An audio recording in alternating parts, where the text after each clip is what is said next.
what we know in Russia is that there are people around Vladimir Putin, of course, who are deeply corrupt and very bad people, but they also have a very strong desire for self-preservation.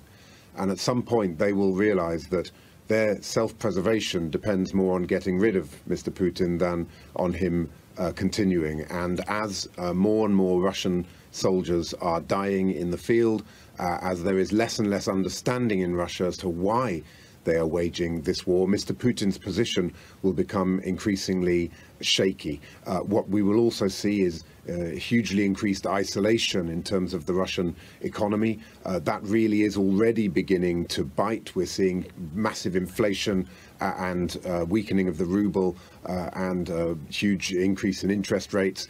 This is all starting to affect the oligarchs and the kleptocrats that prop Mr. Putin up. And that's the key, is to make the Russian elites realize, military and security and political elites realize that they are backing the wrong horse here, and that has to change. And that, I think, is going to be very important for the West to stand together very strongly in that. We've been too naive and too complacent in the West for too long. The Conservative governments in this country since 2010 have rolled out the red carpet for authoritarian regimes like China. They've allowed London to become awash with dirty Russian money, and we need to see all of that changing now. We need to see a reform of Companies House.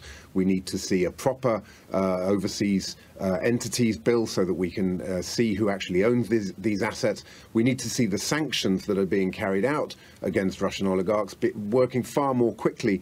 The asset freezes are too slow, and there's a real risk of asset flight, as a lot of these oligarchs will just start to sell up all their assets, and that will not be achieving the objectives that we've set out. So, you know, we're moving in the right direction, but it's been too slow.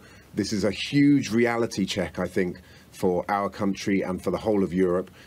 We've got to rise to this challenge because our values, democracy and freedom are on the line.